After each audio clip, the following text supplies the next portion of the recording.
The VinFast VF9 is available as either a 6 or a 7-seater. The one in behind me here is in the Neptune Gray, and it's also the Plus trim level, and it's pretty much as loaded as this car is going to get. In this video, I'm going to show you everything you need to know about this ride. Yeah, the all-wheel drive system here. Nice and responsive. It's actually pretty nice. Let's take a look at the turning radius. Ooh. All right, that's a 3-point turner. All right, so that's something I'd like to see improved. If they can, tighten up that turning radius a little bit. Back up to speed. Nice. Yeah, it's fairly responsive, which is good. Just, yeah, that turning radius absolutely needs to be improved a little bit. But no complaints there. The all-wheel drive system inside of the VF9 is great. I do like that it's all-wheel drive too, because something this big, rear-wheel drive, if you're in southern states, it would be okay, but northern states or in Canada like me, it's going to be a nightmare in the wintertime. And you're going to find two different wheel sizes. It's either going to be 20 or 21, with 21-inch wheels being standard inside of the Plus model of the ride. And charging for the VF9 is done just along the driver's side here. It's got support for level 1, level 2, and then for level 3, DC supercharging. VinFast doesn't have any information published, unfortunately, for the max speed for the level 3, but from everything that I've seen online, it looks like it's probably hovering in the 160 kilowatt hour range, roughly. But that DC supercharging support is there. The overall charge times are going to depend on if you're level 1, level 2, or level 3 DC supercharging. Because this thing has a 123 kilowatt hour battery, which means that if you're just charging up a regular wall plug level 1, it's going to take you over 120 hours to go from 0 to full. Now, that's going to depend on a few factors too, because if it's wintertime and it's really cold out, like Winnipeg or Toronto, we get some like minus 30 days every now and again, it's going to take a little bit longer to charge up. That's the same with every manufacturer. But then your range is also going to be negatively impacted too, especially in colder climates. It happens with every electric. Looking at the overall range inside of the ride, it's 531 kilometers or 330 miles in the Eco. And then the Plus, with all of the extra features, is going to drop you down to 468 kilometers or 291 miles. So you do take a little bit of a haircut when you look at the Plus version of the ride. Big reason why, all the extra electronics and the bigger wheels are what lead to that slight decrease in range. But you get pretty good feature sets regardless of the trim that you're looking at. You're also going to find a 20-foot charge cable right from the factory. It's got support for both level 1 and for level 2. And it's also IP67 weather rated, which means that you can get it wet if you need to. You're going to find a full suite of LED lights inside of the VF9. And the profile in the front end, it's just, I love the way that they've done those tapered LEDs that match the VinFast logo. There's the option of setting it up so that when you unlock the car, it does a little light dance front and back as well, which does look pretty cool. It's loaded with technology too. So you've got the forward park sensing system along with a front-facing camera. So there is a full 360 cam available, and you can take your finger and drag around in order to see what's going on around you. There's only a single battery choice available inside of the ride. It's 123 kilowatt and it's an all-wheel drive setup. Power-wise is 402 horsepower and 457 pound-feet of torque. This car can fly. Let's get back up to highway speed here in 3, 2, and...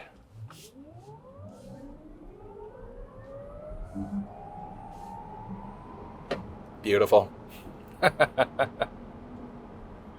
Yeah, no complaints there at all.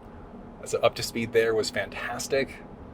Is it the most powerful SUV out there? No, but I think for the majority of people, that's going to be more than good enough. Oh, that sport mode is fun though. No complaints there at all. Underneath the hood of the VF9, you're looking at some front space. But while it's not a ton of usable space, you still have more than enough if you want to toss charge cables, some groceries and things like that. And then there is a little button release in case somebody gets stuck inside there. And then you can easily top up your wiper fluid along the left-hand side. And outside of that, from a maintenance perspective, you don't really have to worry about electrics as much as you would have to for their gas counterparts. top up your wiper fluid, change your brakes every now and again. But if you're just using regenerative braking, your pads won't wear down as fast. But if you're the type of driver where the light turns green and you gun it, you might use a little bit more rubber. But this car is a blast overall. I just like that there is some usable front space inside of the ride. You're going to find power folding side view mirrors inside of the VF9, but you can permanently lock them out so they're always out. There are turn signals built in, side mounted camera, they're auto dimming, and there's also a blind spot monitoring system there. Hopping inside, push and pull.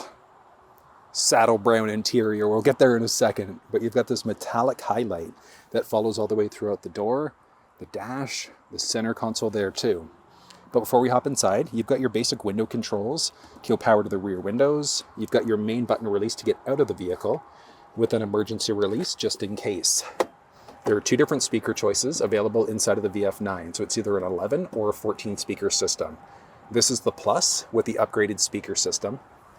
Got your regular carpeted mats there. Go for rubberized, go aftermarket. They're way easier to clean down and they look nicer.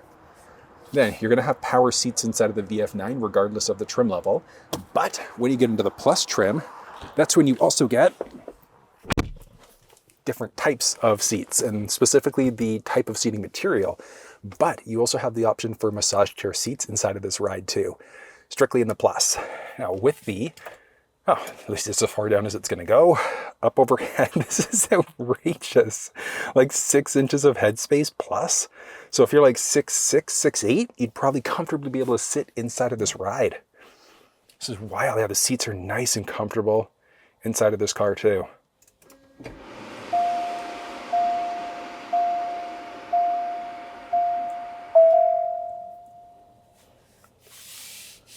Looking at the steering wheel as well as the head-up display and the cluster inside of the VinFast VF9. In this video, I'm going to show you everything you need to know about these buttons. So first thing I'm going to point out is that the steering wheel inside of the ride is going to be heated. In order to toggle it on inside of the infotainment system here, you can tap this in order to get to a series of different climate settings. So turn on your heated ventilated first row seats, second row if they were available, or toggle that heated steering wheel on or off. Then there's some other settings there I'll touch on in a second. But you've got a bunch of different buttons and stalks. So down here, I'll start there. So that's your electronic parking brake. You're just going to pull in towards you in order to turn the parking brake on, push and hold the brake pedal, push it away in order to turn that emergency parking brake off. And then a bunch of different buttons and stalks. So we'll start off the stalk along the left-hand side here.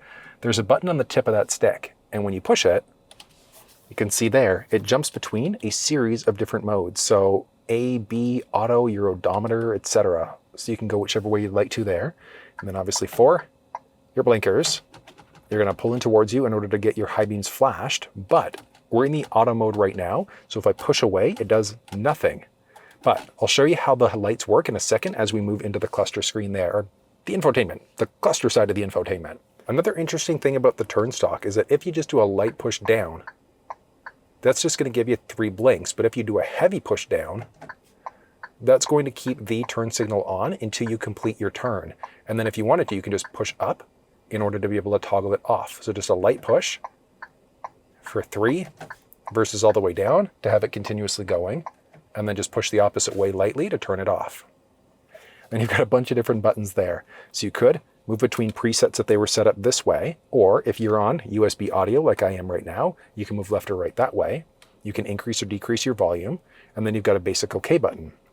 You can answer or hang up on a phone call. There's a voice command prompt there tied to Alexa. If you had an iPhone or an Android device connected, if you push and hold that button, that's going to either launch into your Google or your Siri Assistant. And then you can push here in order to jump between available sources. So we've got USB music, Alexa, Bluetooth, FM radio, etc. Pretty neat you've got that available. And then one's along the right-hand side here. So these ones are cruise control. So I'll touch on that in a second. We'll go to the stock here for a second there. So you've got your option of just going 1 level down for a quick wipe, 1 level up, and then you can then use the rocker switch in the middle there for how fast or slow rain's hitting the windshield, or go into some of the faster like hyper modes and then push down to toggle it off. And then along the right side of the stock there, there's also this option. So you can go up in order to turn your rear wiper on or off. And then you go all the way up or all the way down the opposite way in order to turn on that rear wiper fluid, and then just pull in towards you in order to get the front wiper fluid going there too. The buttons along the right-hand side here are going to be for your cruise control system. So you can tap the button here in order to toggle cruise control on at whatever your current speed is. From there, you can increase or decrease 1 kilometer, 1 mile per hour at a time, push and hold up, push and hold down in order to increase, decrease at larger increments.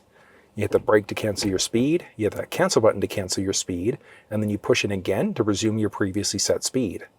This one is going to be an assist system specifically for lane marking. So as long as the vehicle recognizes the lane markings, it's going to keep you perfectly balanced in your lane.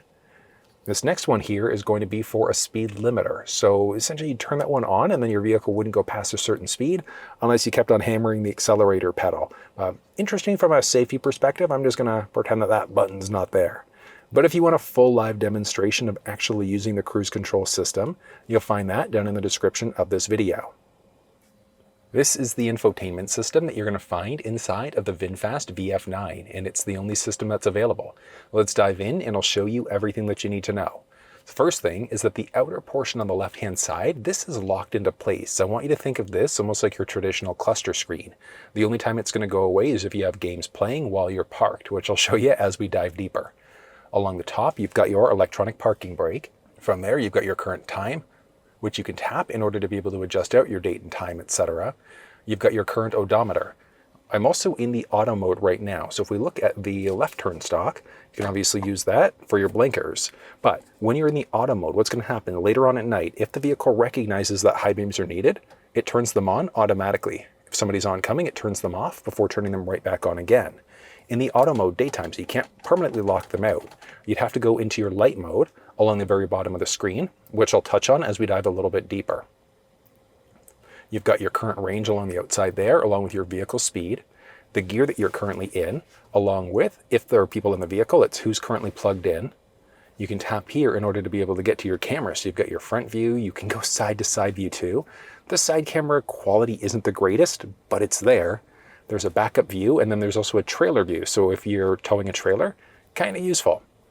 And then you've got your full 360 view. So you can swipe across in order to see what's going on all the way around the ride.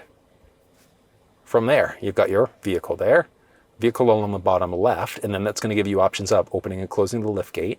And then you can also adjust out your wipers. So auto rear wiper is that if you've got your windshield wipers going, put your vehicle into reverse, it'll automatically toggle the rear wipers on for you.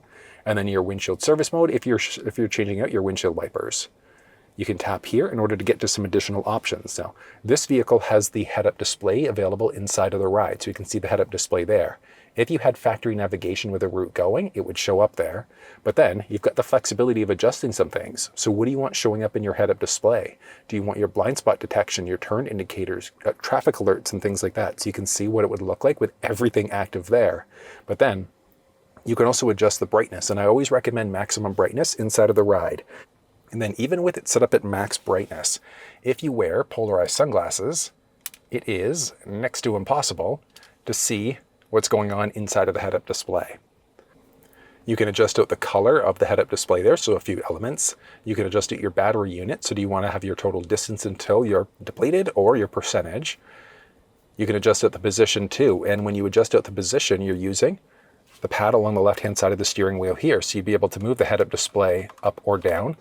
And then you can also rotate it left or right on top of that. So if you have a tendency to sit one way or the other on the seat, you can adjust it out from there if you'd like.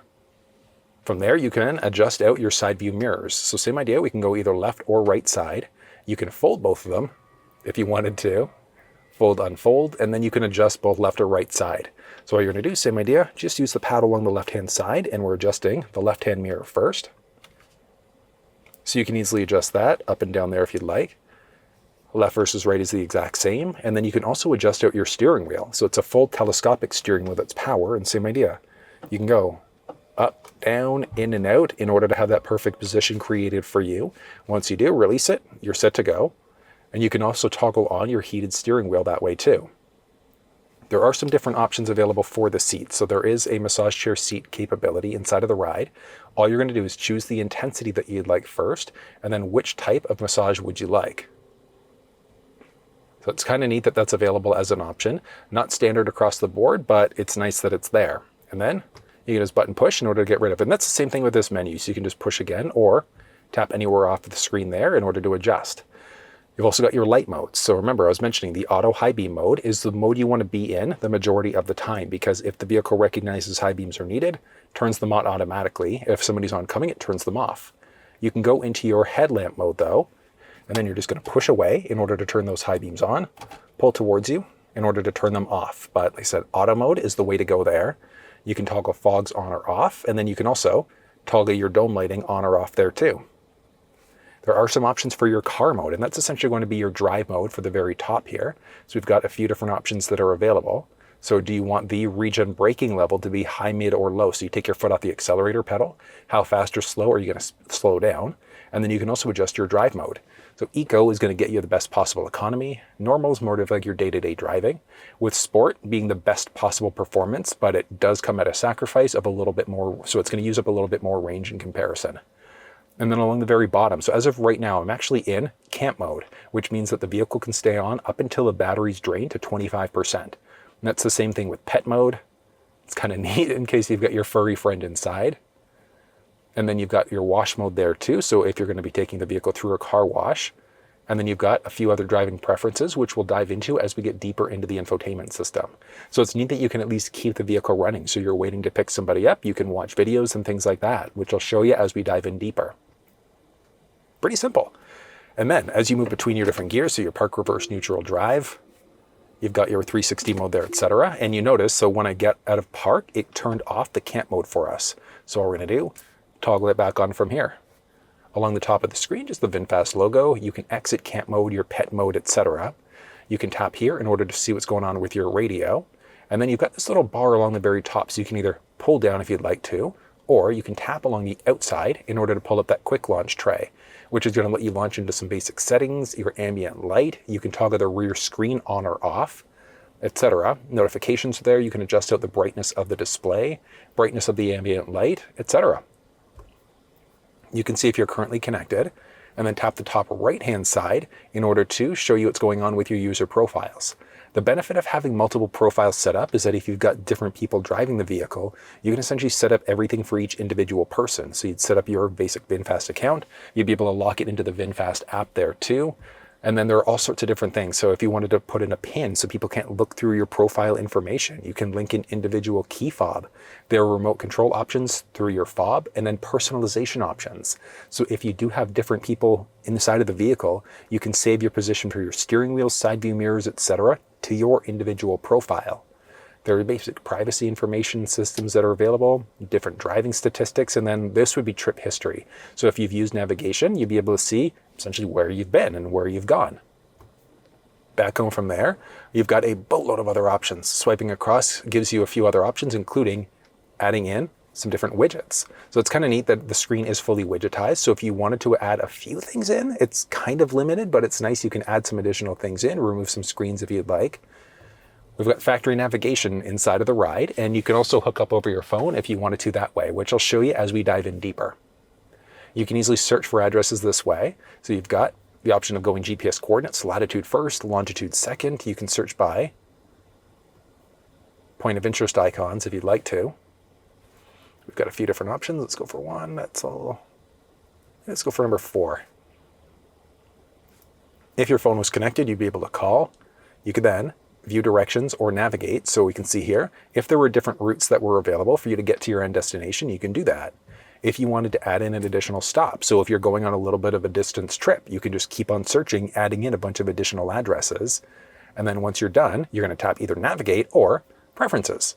So did you want to add in a charging station along the route? So if you're going on a 1,000-kilometer trip or 600-mile trip and you know you're going to need a stop, it can automatically add in a charging station for you, or you can just manually search for one along the way. Do you want the fastest or the shortest? And then do you want to avoid highways, toll roads, ferries, things like that? If you made any changes, just tap apply and then navigate. And look at that. So we've got our map going there. And then inside of the head-up display, you've now got your turn-by-turn directions showing there if they were enabled through the infotainment. You can tap here to end the trip if you'd like to. Pinch to zoom capabilities are there. You can recenter it in on you. You can just tap end trip. And then along the outside, you can adjust out to different views.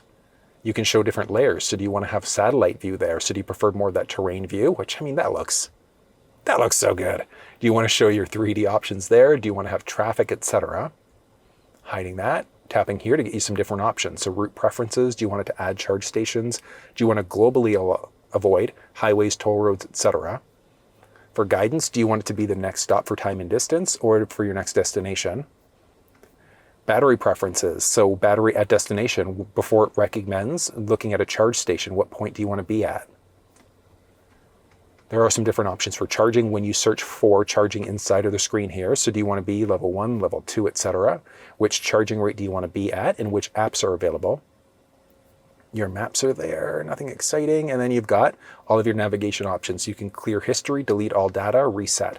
So we just clear history.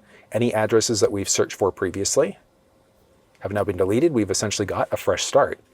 You can do a hot button push in order to adjust out and search for charging stations based off of whatever parameters that you'd like. But that's using factory nav. It's really straightforward and it's user-friendly. You've got media inside of the ride with a series of different options that are available. Radio, you've just got the option for FM inside of the ride. And then you've got Bluetooth audio if phone was connected. USB is available there too. So you can see different options there. So genres, artists, etc. But you've also got some video support. It doesn't support every type of video playback, but you've got full video playback support and full screen. So if you're just camping, you're just waiting to pick somebody up, it's really neat that you've got that available as an option. And then you can move into all of your USB audio. Alexa's available there too. Now the thing with Alexa, you have to be logged into your Amazon account or else the voice command prompt on the steering wheel won't work. So it is tied into the Alexa system. Actually, I probably should have gone into some different media. So we go radio here again. You can see little heart icons next to all of these stations here. So if you wanted to save in a preset, all you're going to do is just tap the little heart icon, saving in whatever station's there that you'd like to. You can pause radio. It's not pause, it's a mute button essentially, because regular radio you can't pause. It would just be Sirius XM, which this doesn't have support for. If you wanted Sirius XM, download the app to your phone and then hook up that way in order to be able to use it. But it's really simple using radio inside of the ride. I just love that you've got video support playback through USB. Back home from there. And you've got a calendar that's available here too. And then you've also got your Bluetooth information. Connecting device is pretty simple. So we're going to start off on the iPhone side of things. So on this list here, we're just going to refresh if you need to. There we go. And the pin numbers match up. So let's go ahead.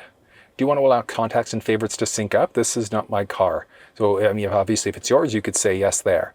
Now you can stop here. So we're connected over Bluetooth. So you'll be able to make phone calls and then you could also stream audio that way. But you do have wireless CarPlay capabilities here too. So if you wanted to use it, just use CarPlay and start. And look at that. We've launched in and you've got CarPlay support there. Along the top, you've got your current time, connection, and battery level. And then outside here, you've got what map was open last, which audio application was last opened, your miscellaneous application as well. And then you can tap here in order to get to your little icon view or into a home screen. And then you can easily swipe across to get to those different views here too. Now here's the thing, with this home screen through CarPlay, it's kind of customizable. You'll always have whatever map application was open last. So if we switch out to Google Maps, it changes it out there. And then you've got whatever audio application was there too. But you've got the flexibility of adjusting these icons, which I'll show you in a second here, but there are lots of options here. But back to this home screen. So this will be whatever map was last opened. You've got your search box and then your audio box, which will always be there. If you had a calendar notification coming up today that hasn't passed, that would show up. If there were no calendar notifications, then that just wouldn't be there, and these other two boxes would be stretched instead. Swiping across gives you all of your different options here, but Google Maps, Apple Maps, and Waze inside of the ride don't have pinch to zoom capabilities, unfortunately. But I'm a big fan of using Waze because as you drive, you can obviously see live traffic. Oh, you can't even move your finger around there. But yeah, you can see live traffic, and if we're, let's say, hazards on the road, if there were speed traps, you can give people a heads up about speed traps and other things like that too. But like I said, I'm a big fan of using that. YouTube Music is available there, strictly YouTube Music. You don't have video support playback for YouTube through this infotainment system. You can customize not only the icon layout, but the look. You can put yourself into driving focus. You could look at your Siri options, but you can adjust out your wallpaper. So if there was a color scheme that worked better for you, you'd have the flexibility of adjusting that out if you'd like to. There is a voice command prompt on the steering wheel here. So if you do a long button push and hold, and that's going to toggle on your Siri Assistant. But you've also got the flexibility of customizing the icon layout here.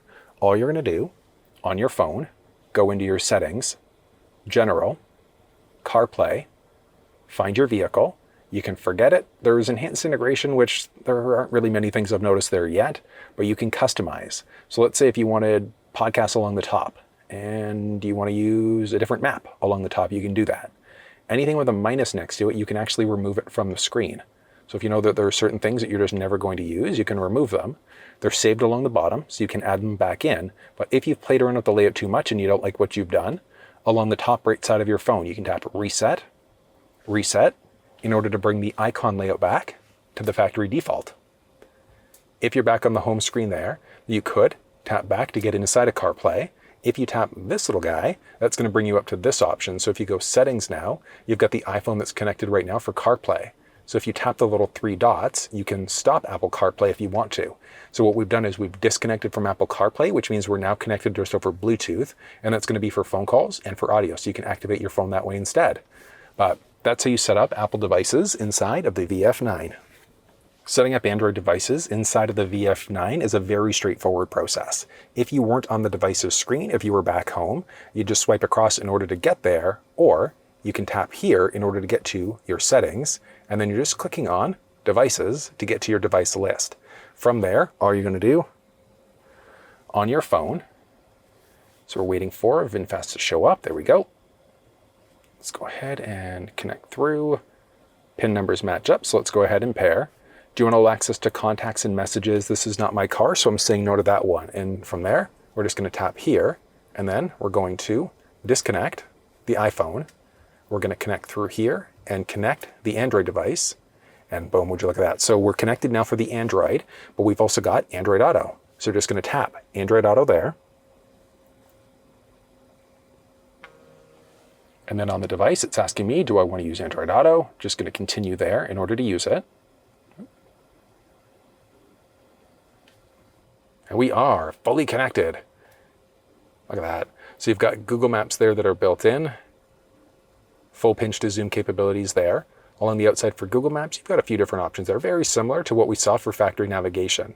Pinch to zoom capabilities are there. And then you've got some options down here. So you can tap this in order to get to a little icon view back to that fuller screen map.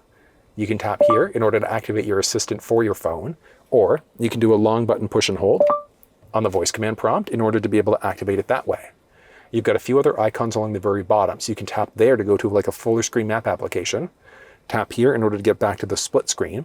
You've got some basic apps along with your current time, connection, and battery level along the bottom right-hand side. Now, if you've got Waze installed on your device, but it's not showing up here, check down in the description of this video for a little walkthrough on some things that you can try in order to be able to connect it. And then on your Android, you can also adjust out the icon layout here. So if you search for Android Auto, go Android Auto Settings, it brings you up to this screen. If you tap Customize Launcher, you've now got all of these icons. So you can adjust these out. Anything with a check mark next to it, you can actually remove it from the screen. So you can remove and then add these things back in too. And then you're just going to do a drag and drop in order to be able to adjust out the layout. But it's not dynamic. So for these changes to come into effect, press the button here, go into your settings. We've got the Galaxy connected. So what you're going to do, you're going to stop Android Auto. You're going to start Android Auto. And once we launch in, the changes that we've made here have now come into effect. So pretty simple there. Button push in order to get back to that screen, or here in settings to get back to the devices that you've connected. You can then tap this if you wanted to stop Android Auto. Tap again if you wanted to restart, if you wanted to disconnect, or if you wanted to forget. So if we just tap forget now and forget,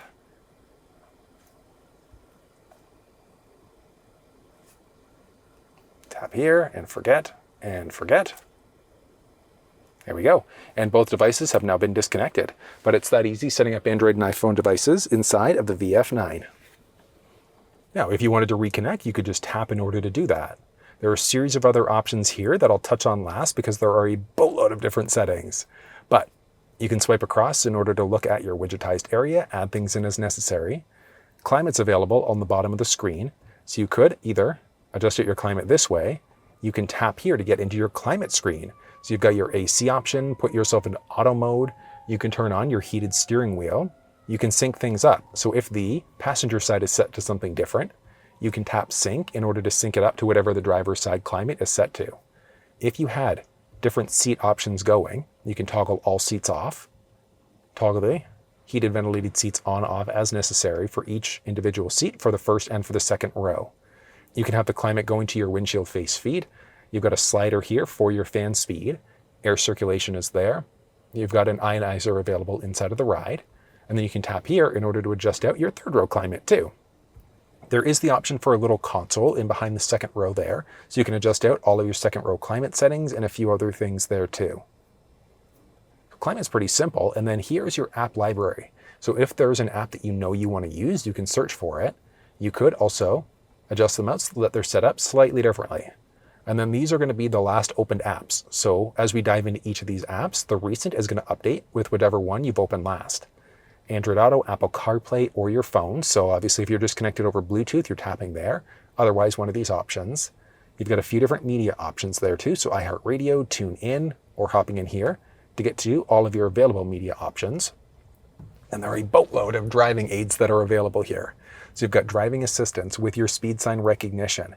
You can get a speed warning too. So if you're going a little bit too fast, here nor there, if you want to get a chime. So it actually chimes out if you're speeding. And then are you okay with going over or under the speed limit there? I'm personally not a fan of this one, but matter of preference. And then there's also intelligent speed adaptation, which is going to be an adaptive cruise control system. There are some options for your lane. So lane assist. So off means that if you start to veer over into a lane without signaling, nothing's going to happen. A warning will give you a little warning letting you know. Warning and steer. So you get a little notification. That is going to nudge you back into your lane.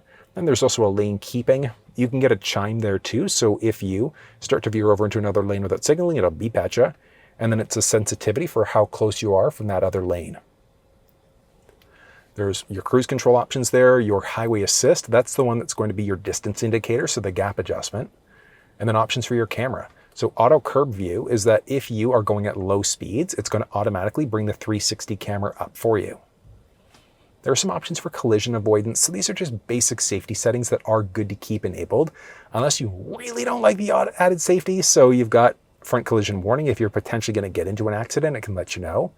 It can also brake for you. So if it recognizes you're going to get into a collision, it can apply the brakes in order to ideally avoid it or minimize the impact of a collision. There's your blind spot system there too. So if somebody enters the blind spot on either side of the vehicle, it's going to highlight on either side and let you know if there's somebody in your blind spot as you go to open up your door. There's a driver monitoring system there too. So it's essentially watching your eyes. And if you start to doze off, whatever the case may be, it can give you a heads up letting you know. So you can toggle that system off. You can get a visual alert inside of this part of the infotainment, or you can get a chime there too. There's parking assistance, which it's not like a full park assist system, but the way these work. Rear cross traffic alert, if you're backing up and somebody's coming perpendicular, so from the right or the left side, it can let you know of a potential collision or obstacle there. And then parking assistance is the beeping that you get as you get closer to obstacles. So I'm a big fan of keeping that beeping on. I know some people aren't nuts about it though. And then got a boatload of different EV settings that are available here too. So you can see your current battery status, range, etc. And then a boatload of different settings. Charging target, this is where we get into the argument of what is a good option to use. 80% is ideally where you want to be, unless you're going on a distance trip and you're going to need more range than 80% would get you. And it's just to protect the integrity of the battery. But you can adjust it out to each individual level there. You can also set your charging limit, so your current limit. So where this really comes into play, level 1, level 2 charging. Let's say if the outlet that you plug into, whether that's at home or a public charging station, if it's not charging you up properly, you can lower your amperage, which means that it's going to slow charging down, but that's pretty much guaranteed to work at that point. So you could adjust that out. A battery level reminder, so if it goes to a certain percentage, you'll get a notification letting you know your battery's too low.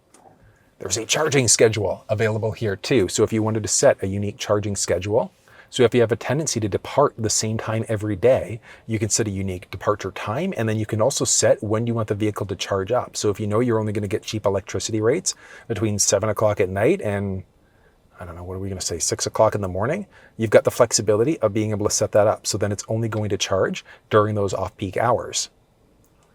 Then there's also a progress light indicator there letting you know how full the battery is.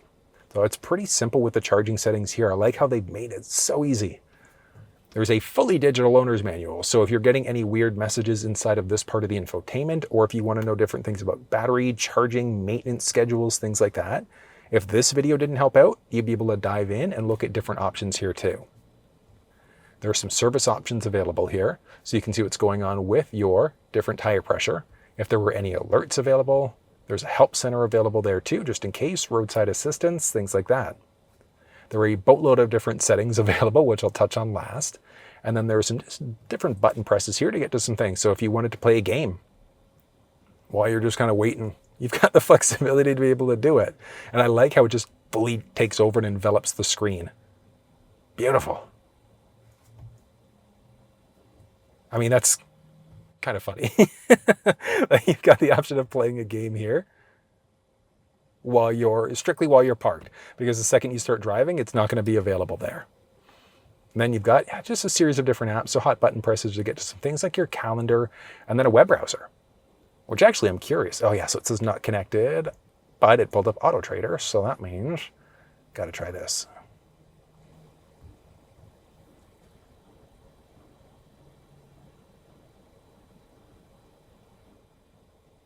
Oh, and it does. That is fantastic. So you do have full support, video playback support through YouTube, through the infotainment system, which, I mean, that is really, really cool. You've got that option. And the one thing I wanted to try out, can we go full screen? The style itself is really... Love it. That's great. So yeah, you've got full screen playback, obviously just when you're parked, but I love that's available here too through that web browser. You've got your setting options. So you've got your devices, which we've already seen. Wi-Fi, so if you wanted to connect to a Wi-Fi hotspot at home, you could. There are some different sound options. So you've got your max volume on startup. So if you've got your audio cranked, vehicle turns off, you come back in. What level do you want it to be set at? You can set individual volumes for everything, navigation, voice assistant for your media, things like that. Recenter it back. Then you've got your equalizer. Where this really comes into play is for fine-tuning your audio to make it sound perfect for you. So what I'd actually recommend, play one of your favorite songs, and while that's playing, adjust these sliders out or these options out until it sounds perfect for you. You can have it focused on different things. Do you want it focused on people in the front of the vehicle, in the back? Do you want it focused on both zones? And then you can also do a fine balance and fade that way if you'd like to. Back to the middle again. There are different themes here too. So you've got your basic theme, light theme, etc., and then some available wallpapers. So if you wanted to customize it a tiny bit, you can. There are some different wallpapers on the USB stick here, but it's not pulling up for USB, unfortunately. But it's cool that you've got the option of changing out to different themes. Slight differences. Geofence is available there, so if the vehicle starts to move outside of your notification area, you'll actually get a phone notification letting you know there's something going on. Time fence means that you can select a certain time when the vehicle is able to operate. Outside of that, it just wouldn't work. Valet mode is there, which I love this option because you can set a unique option for your speed too. So if you've got valet mode enabled, a valet driver wouldn't be able to go past a certain speed. Then there are also some theft alert options. So do you want to get a light, horn, both, the GPS monitoring, etc.? Easy access, what that's going to do is it's going to back the seat up, push the steering wheel forward for you to get in and out of the vehicle a little bit easier. And then if the vehicle recognizes that there's somebody that's been in the back seats, those doors have been open, it can give you a heads up letting you know to check the back seats. Side view mirrors there. Do you want to automatically have them fold in when the vehicle's locked, or do you not want them to fold in automatically? Do you want your side view mirrors to tilt, and which side? Do you want left, right, or both? So when you put yourself into reverse, it can tilt those down for you to see what's going on around you. Options for your door. So you do have the option for a foot activated liftgate. So you just swipe your foot in the back in order to be able to open it up. When you go to unlock, is it all doors that become unlocked or just the driver's door? When you go to park the vehicle, do you want the doors to automatically unlock, or do you want to just unlock the doors yourself? Do you want a walk-away lock? So as you go to walk away from the vehicle, do you want the doors to automatically lock for you? When you go to unlock and lock, you've also got some options here. So either nothing happens, so you don't know if the vehicle's locked, you can get a light, a horn, or both. The horn absolutely needs to be adjusted. It sounds like the car is getting stolen every time it locks. Listen to this. You've got child locks, so people in the back can't open up those doors. Wipers are there for your auto rear wiper, your service position. Wireless charge pads are there, so you can toggle your front and rear wireless charge pads on or off. There are some options for lights, so turning on your dome lighting, your head-up display brightness, etc. Exterior options there, so you've got your auto high beam mode, so you'll see a few of these things a few different places. You've also got the option of keeping your exterior lights on for up to 2 minutes. So when you go to get out of the vehicle, lock the door, do the lights just turn off, or do they stay on for up to 2 minutes? Then you've also got some different options here when you go to start the vehicle up. Pulse and blink, light dances, etc. So if you just want something a little bit different, you've got that option. Ambient lights there, so you can toggle ambient light off, and then you can have different effects. So if you wanted blinking, waving, etc., different Morse options, that's available there too. Then you've also got the color wheel in order to be able to select your own unique ambient light. So if there's a color that works better for you, you've got the option of changing it. And I mean, it looks really, really good at nighttime. One thing I would like to see is an option for it adjusting out based off of your drive mode. So if you're in sport mode, it'll go red. I think that would be really cool. There are a series of general settings available there too. So your language, do you want to be in English, French, Dutch, Spanish? Oh my goodness. So many different languages. And then you can adjust out your date and time. Do you want to have it in the auto mode, or toggling it off? You can then adjust your date and time there. I recommend keeping yourself in the auto mode, but you might want to adjust out your time zone and be in an auto mode, or you might want to turn it off. So the only time you want to adjust this one is if you live somewhere where you straddle a time zone and it constantly flips you from one time zone to the other. You can permanently lock yourself into any time zone. Do you prefer to have that 12 versus 24-hour mode? What do you want your date format to be? And then you've also got your measurement units. So do you want to be in either Fahrenheit or Celsius? Do you want to be in either PSI, KPA, or bar? And then your measurement unit here, you can't adjust it because of where we are. So we're in Canada right now. So if we were to adjust that out, and if we were to go, let's see, one of the only few countries that uses the other system, US, okay, and change. And watch this. So now our measurement units are going to be in miles. So it adjusted out there. So it's not just a quick button push. You actually have to change your country.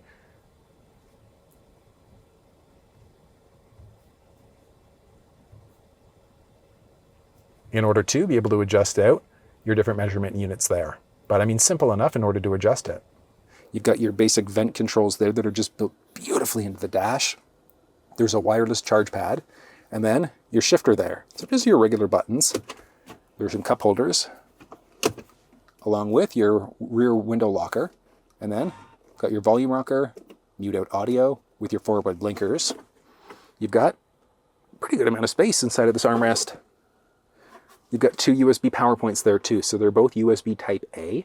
The one on the right is going to be for data transfer. The one on the left is going to be just for charging. A decent amount of space in that box, and the metallic highlights there. So we saw that along the door that follows all the way through the dash here. I like it. The glove box is non-lockable. There's a good amount of space there, but solid. It's an auto-dimming rearview mirror inside of the ride. Basic controls for your cabin lights. There's an SOS mode just in case, along with your full panoramic sunroof. Now, it is locked in place, and the only downside to the car that I found so far, this isn't tinted quite enough. So I'd probably go a little bit darker. There is an aftermarket cover that you can get too, but I think if it was just tinted a bit more from the factory, it looks slightly better. But I mean, outside of that, it just opens things up beautifully. You've got a little ticket receipt holder on the inside there. Vanity mirror has lights built in. And then there's this, stretch out, yes. Blocking most of the sun that should be hitting your face. But the overall visibility inside of the VF9 is solid. We're running maybe a little bit of an issue there with the pillar, but I haven't noticed anything when I was driving. All right, and getting into the second row, same idea. Push and pull. You've got that same highlight. That saddle brown is so neat. Really curious how this is going to hold up long term. But that's good. You've got your basic controls there. So your window controls, your handle there with a bunch of speakers. And then, oh, did I leave myself? Okay, so if you don't fully shut the door, it auto closes for you too. That's really cool. All right, and let's see here. Oh, I am not a pet. I want to show you this. This is kind of neat. Let's go to our camp mode, which that'll give me that option. Perfect. Okay. Now I've got the driver's seat set up for myself being 6 feet tall. Inside of the second row, I've got a good amount of knee space. I've got some foot space, and up overhead, similar pattern here. There's a boatload of headspace, like 4.5, 5 inches of headspace there. This is wild. There's so much space. And you've got power controls here for the second row seats. So you can do like a fuller recline too if you just want to relax and ride in style. I like it. Then you've got 2 different configuration options inside of the ride. So it's either a 6 or a 7 seat configuration. You'll always have 2 seats in the front. You'll always have 2 seats in the back. And then it's either 2 or 3 seats in the middle. I like this console setup. You've got so much. You've got a wireless charge pad in the rear that can be turned off through the infotainment system. You've got 2 USB type A charge ports down there too. Good amount of space here. Solid. A little bit of storage there with some cup holders built in. You've got map pockets behind both the driver, passenger side, some vents along both the driver and the passenger side, and then you've got this little screen in the back. So the screen here is not standard, but you can control so many different things. Control media, control different settings for the vehicle here too. So your equalizer for this back here. You can adjust the brightness. You can adjust the ambient light for the back for the vehicle here too. This is wild. These things are kind of neat. The ambient light inside of the ride at nighttime is solid. You can adjust the audio volume back here, your second row climate. You can even turn on second row massage chair seats. So you not only have it for the first row seats, you have massage chair seats for the second row. It wouldn't be for the middle seat here, so it's strictly going to be for the outboard dual captain's chair setup. But I mean, that is solid. Down low, you've got a bunch of USB charge ports, so 2 more USB type A with a fast charge USB type C. And then tiny little storage tray down low there too. Good. And then back here, look at that, even more storage. It's wild. Overhead, you've got a little handle with a light along the passenger side. And the same setup here. You've got your little handle and then a light there too. And then getting into the third row, I mean, obviously if you're small, you can just kind of jump over the pass through there. But to get into the third row seats, you've got this release here, which is just going to fold the seat down. What you want to do, there's a strap right down there. Just want to grab that strap and lift, and you can hop in. And as we hop back here, look at this. Integrated cup holders. Neat. And then hopping inside, all you have to do, nice. And, all right, this seat, I guess they're both, yeah, they're as far back as they're going to go. And up overhead here. All right, so it's a little tight. The back of my head is actually touching the upper part here, but I've got some upper head space. So if I were to kind of sit forward, but I'm going to say this, the third row seats are not comfortable by any stretch. I mean, they've got a little bit of cushion, but I'm also 6 feet tall. So the likelihood of me sitting in the third row, not so much. Cabin lights. But I mean, looking at the space here, there is some knee space and foot space. It's just not meant for somebody, I'd say maybe like 5'6", 5'7". But you can sit back here if push comes to shove. You've got a USB power point there. Same on that side. Seat here, nice and simple. You've got your HVAC there too. So you can have it set up something unique for the third row. Your tether points are there, anchors, tethers, etc. as necessary, with a teeny bit of storage down low. And then hopping out, you've got the strap on either side. You're just gonna pull and push. Careful. And you're set to go. You're going to find LED tail lamps inside of the VF9 with that tapered look around the middle part of matching that VinFast logo. From a technology perspective, you're always going to find the reverse park sensing system. There's a dual backup camera there, along with your rear windshield wiper. Then you do have the flexibility of towing inside of the VF9. Going for the factory option, if you're pulling a trailer with brakes, you're looking at 4,000 pound max towing capacity. In comparison, a trailer without brakes, you are maxing out at 1,650 pounds, which is still pretty solid. And then one thing to consider is that if you are towing, it doesn't matter if it's the VF9 or any electric and technically any internal combustion engine vehicle, towing will negatively impact your overall range. How much it gets impacted is going to depend on how much you're pulling, and also your driving habits too. And getting into the boot of the ride can be done a few different ways. You can use the button inside of the infotainment system. The key fob is available as an option there. There's a button just to the left-hand side of the left backup camera. And then there's also a foot-activated liftgate. So as long as you've got the key fob on you, all you're gonna do is just swipe your foot in the back. It's pretty neat because at nighttime, there's actually a little logo that highlights where you need to kick for it to open.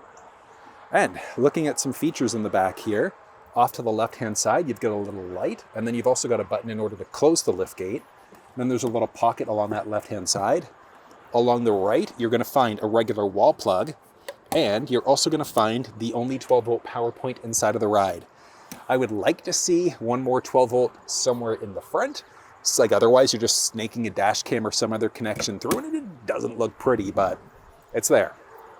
There's a little storage tray here, and right now using it for storage for the cable, and then there's also the little inflator kit. So if you ever puncture a tire, you can try to seal it up yourself, but you do also have access to VinFast roadside assistance if you need it. Folding down the third row seats inside of the ride, it's a manual process from the trunk. All you're gonna do, drop the headrest first, pull the strap, and drop the seat down. Very straightforward process in order to do it, and there's a great amount of space here. And then folding down the second row seats is going to be a manual process along the side of the seat. All you're going to do is pull the tab along the top of the seat and drop down, and you're set to go. And then looking at the overall cargo space inside of the ride. So the measurements here, the ones that I use specifically behind the first row, go from right where the trunk door would close to just in behind the little console armrest between the first row seats. So if the driver's seat, passenger seat were forwards or backwards, you might gain or lose a little bit of extra space. Plenty spacious inside of this ride. And then manual back up. I would like to see a power release for the second row seats from the trunk, but just manual up for that second row seat. And then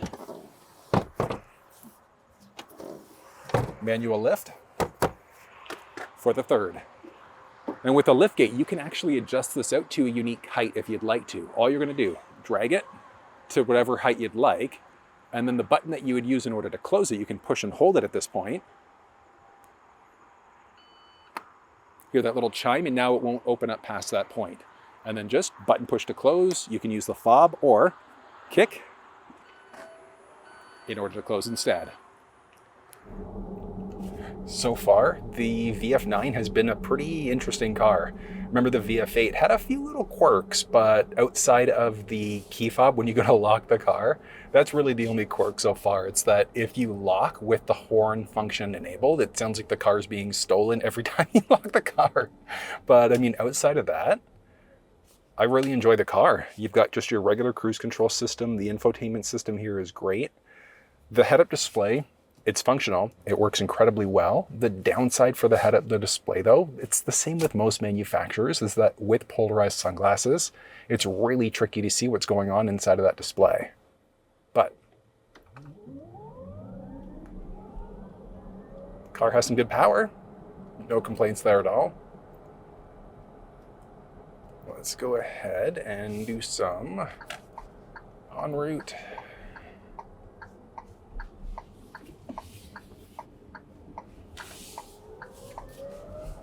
Oh, yeah. 457 pound-feet of torque will do that for you.